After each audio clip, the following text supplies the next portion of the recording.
Congratulations, felicitaciones, you have made it to the home stretch. There is 3 weeks left of distance learning, 3 weeks left of school, and this announcement is going to be super important, a little long but super important, because I'm going to tell you not only about today, and not only about this week, but what you can expect over the next 3 weeks, your last 3 weeks of distance learning before we officially start summer vacation.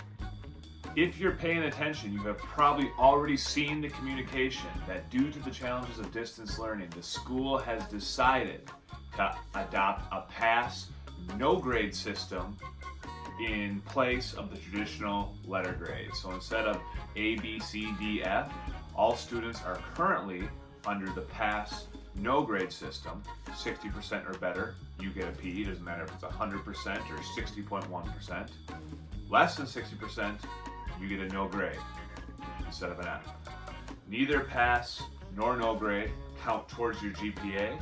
All that they do is tell us whether or not you get credit for the course.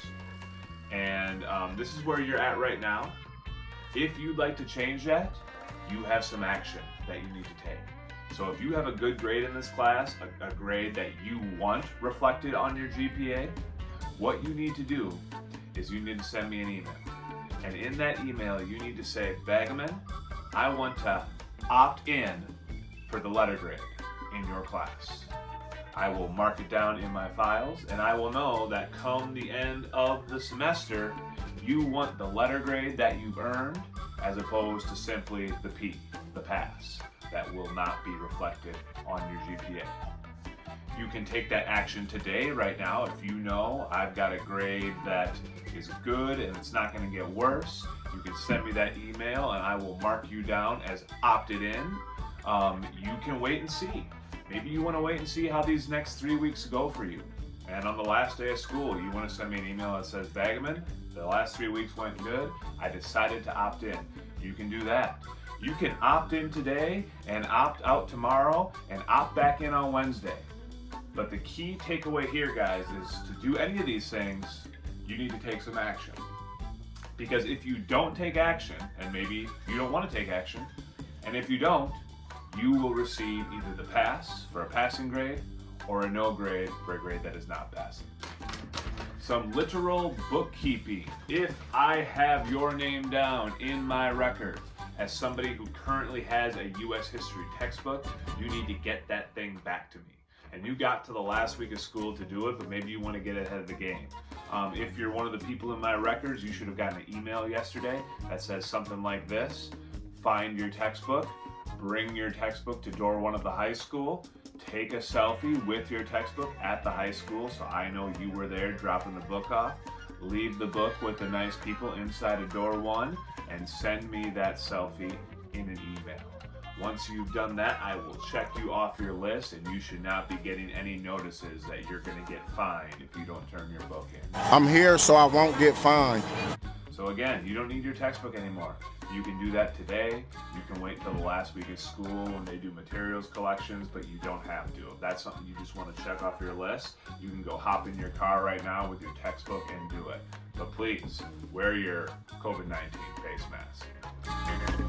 Now for some U.S. history. So far we have done 6 weeks of distance learning in quarter 4 for U.S. history, and each one of those weeks has been structured the same.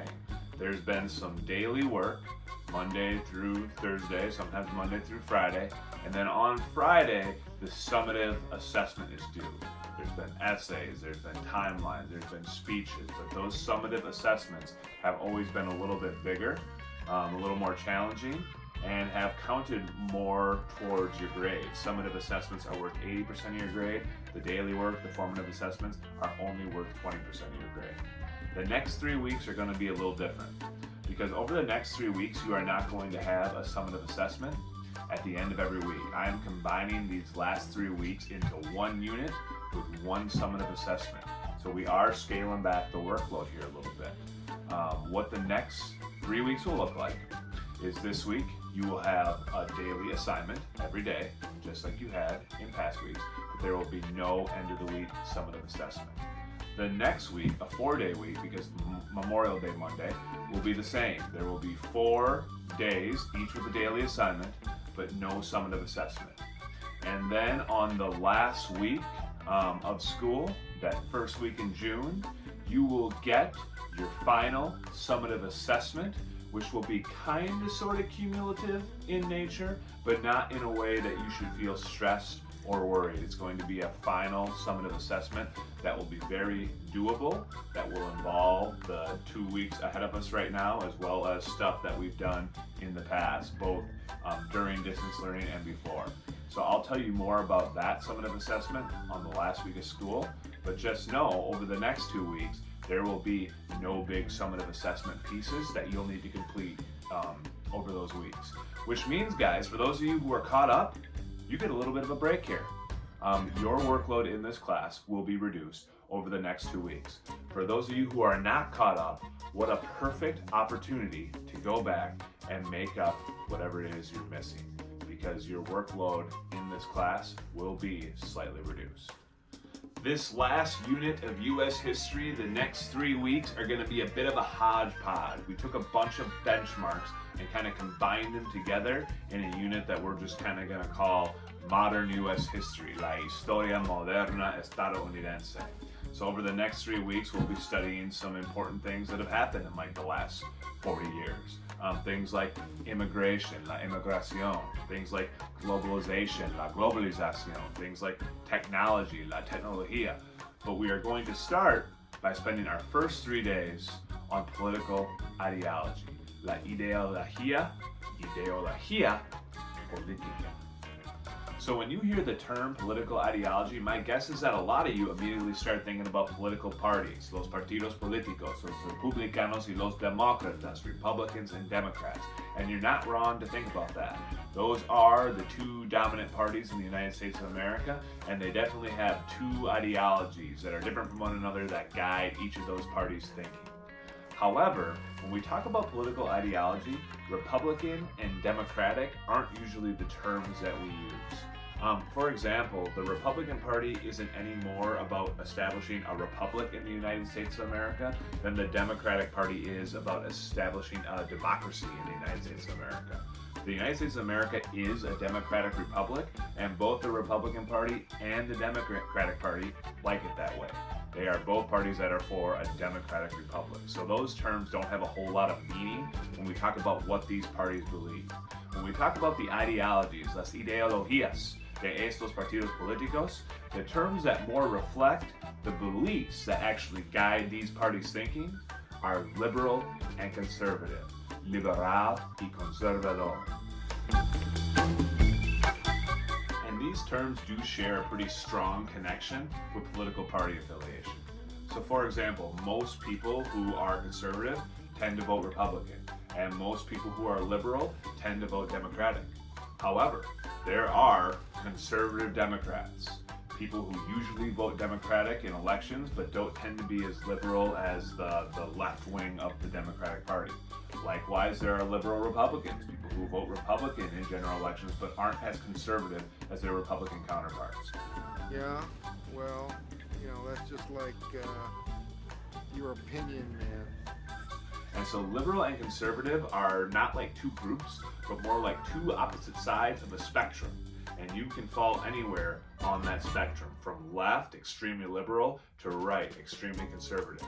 And so what we want to understand today is what it means to be a liberal, what it means to be a conservative, and what it means to fall in between, and how those ideologies will affect the way that you might vote in an election in the United States of America. Your homework for today, there are 2 videos that I want you to watch. The first one is an episode of Crash Course. Don't get your hopes up. It is not John Green, it's some guy named Craig. Because Craig is the guy who does the YouTube series for Crash Course American Politics. And Craig's going to teach you about political ideology in the United States of America. What we mean when we say liberal, what we mean when we say conservative, and what those two ideologies generally tend to believe in. The second video that I want you to watch is a video that more teaches about the history of American political parties. So the Democrats and the Republicans, and the different ideologies that have shaped those two political parties throughout history. And it's really interesting because this is where you see the difference between political parties and ideologies. how political parties, the ideology of political parties, have tended to change throughout the history of the United States depending on what's going on in the country and the different people who are leaders of those countries.